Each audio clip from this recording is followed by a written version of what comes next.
Also, I'm going to make a video to show you how to control lights using the Google Nest Hub and the alarm system. So I had configured it to switch on the light when there's an intrusion or a siren happening. So let me just show you an example. As you can see, it's off. I'm just going to press on the SOS button in the light. Let's say you've got lights right around your house or inside the house. You want them to immediately switch on when there's an intrusion, when there's an alarm. So let me just press there. You can see the light's going to switch on. So let me just so if I disarm, the light is going to switch off. But it's an option. These are all options. So maybe you'd want all of your lights in your house to switch immediately on, or some of your lights to switch on. It's an option when the alarm is triggered.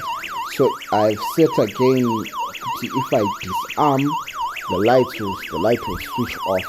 So let me just disarm. System disarmed. You can see.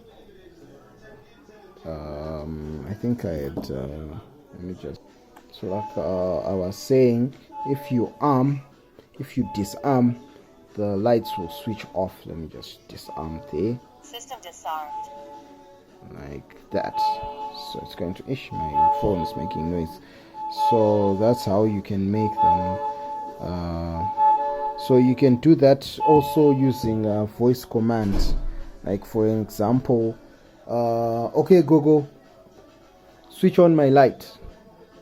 You can switch on just by voice, okay, as you can turning see. The bedroom light on. Or you can say, okay Google, switch them off.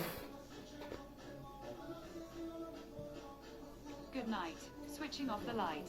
As you can see, those are custom commands that I put in.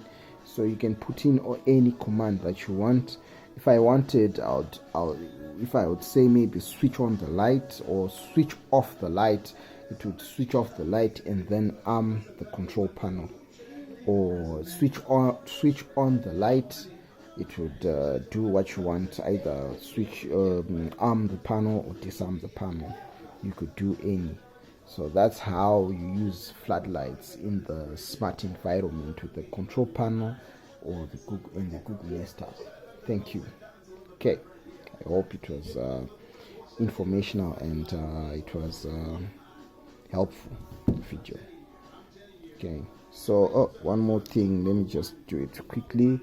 As you can see, I can also, with the smart light there, I can also check on the power usage that I'm using. If I go to electricity, I can see the electricity that I've used and the current voltage that's going in. If it's a light, maybe it's your geyser, maybe it's any gadget in your house. And then again, you can put schedules. Maybe you want the light to switch on automatically maybe 6 p.m. and to switch off automatically at maybe 6 a.m. You can put schedules there. Or maybe you're asleep or you're in your bedroom and then you want to switch on your lights. You can just tap there and then it's on by using just your phone. You can switch them off by tapping again with just your phone. So that's how it works there. Okay, thank you.